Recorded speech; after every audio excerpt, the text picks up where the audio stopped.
maanta waxaan doonayaa inaan ka hadlo waxaan la yidhaahdo storytelling amba sheekooyinka ma sida loo sheego sheekooyinka.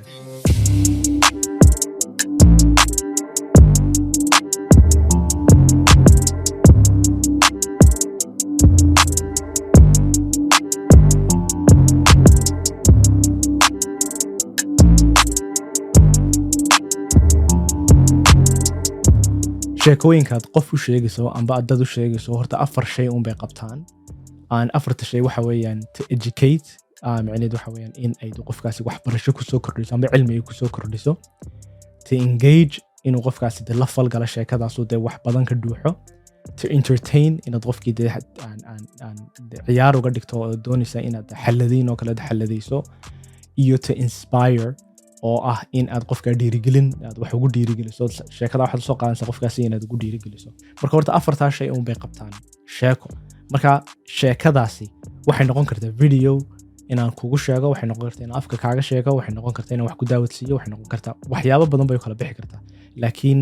de waxa la isku soo kooba waxaas oo dhan inay tahay sheeko amba storytelling la yiraahdo.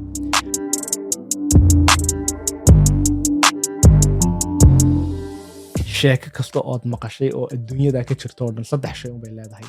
beginning, middle iyo end. haddaan ku celiyo Soomaaliland ku sheego waxay noqonaysaa bilow, dhex iyo dhamaad. sheeko kasta oo adduunyada ka jirto oo dhan waxay leedahay bilow, dhex iyo dhamaad. hadba de qofkii markaa ku xidhantay saad u kala saaraysa 3da,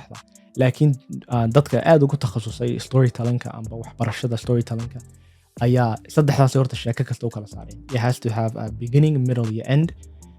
tusaale ahaan sheekada adduunka ugu gaaban ayaa waxay ka kooban tahay 6 eray oo qura. 6da eray waxa weeyaan for, sale, baby, shoes,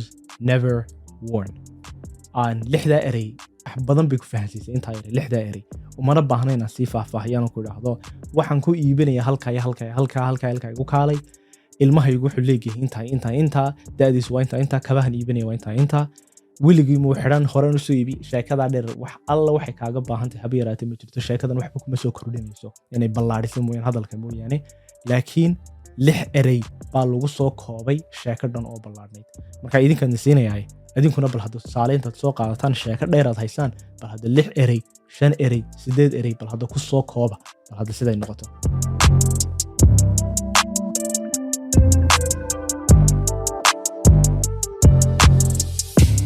waxa weeyaan sheekadani ama qaybkan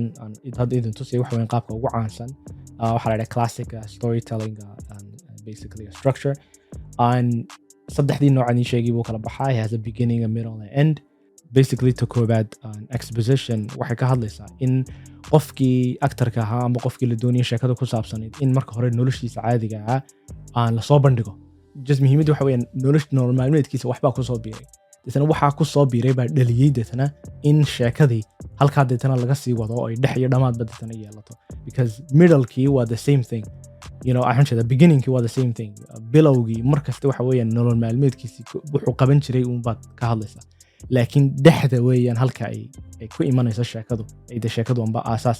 ay ka bilaabmayso. marka rising action waxaa loo leeyahay amba sidaa markuu garaafku u kacayo waxa weeyaan waxbaa noloshiisa iska bedelo, waxaa iska bedelay baa deetana keenaya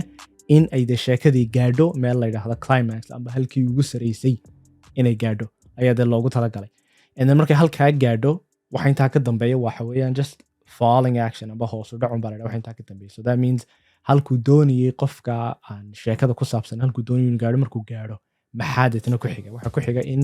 deetana bahalkii laga iibsaday, deetana maxayga laga xaday, deetana dagaalkii dhacay, deetana waxbaa deetana ku xigay ilaa inta laga gaadhayo dhammaadka oo ah conclusionkii ama resolutionkii. waxaa jira tan kale oo la yidhaahdo hero's journey. markaa tani waxay kaga duwan tahay waa circle instead of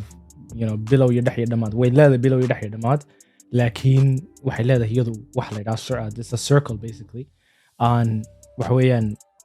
qofku noloshuu ku jiray the establishmentka ama establishing shot la yidhaahdo amba establishing scene la yidhaahdo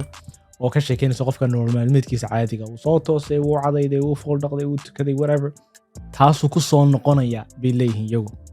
halku qofkan kale oo ahaa bilow and then waxbaa kusoo kordhay noloshiisii ilaa intuu ka gaadhay climaxka, then climaxka ka bacdi buu deetana qofkaasi conclusion uu ka gaadhay amba dhammaadkii. qofka sidii buu soo toosay uu cadaynaya quraanaya sidii tabtiisa caadiga uu sameynaya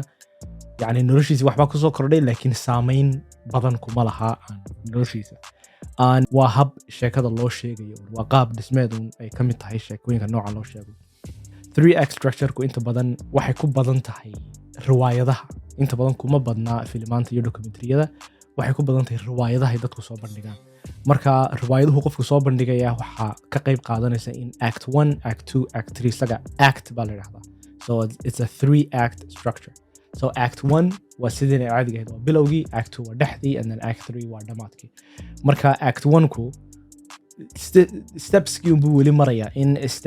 expositionkii la hayo and then inciting incident qofkii waxbaa ku dhacaya dadna saasay ku dhammaanaysa act 1 and then act 2 baa bilaabmaysa dadna riwaayadda qaybteedii labaad and then riwaayadda qaybteedii saddexaad and hadday sii socotana dee waa la qaabeynaya marka waxaa la yidhahdaa waxaa la isku yidhahdaa intaasoo dhan waxa weeyaan 3act structure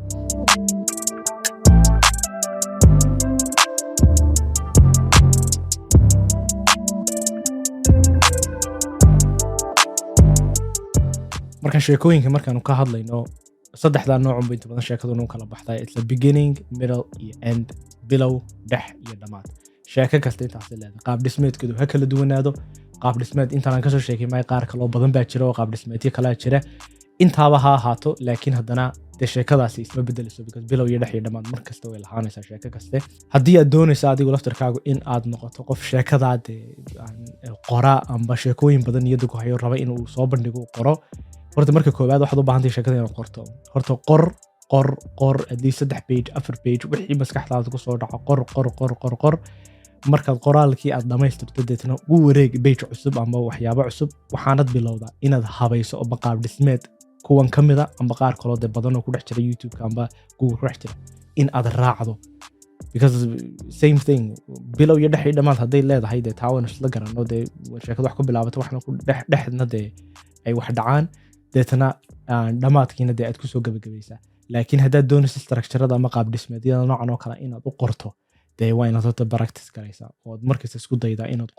qorto then hadhowna waxaad noqon doontaa qof dee waxani waxbaba kuuma ahaba hadhow sheekada inaad afka ka sheegto iyo in aad qorto labadaba marka ku dadaal qofkii doonayo inuu cilmigan barto ku dadaal inaad markasta qorto deetna meel sarad insha Allah ka gaari doontaa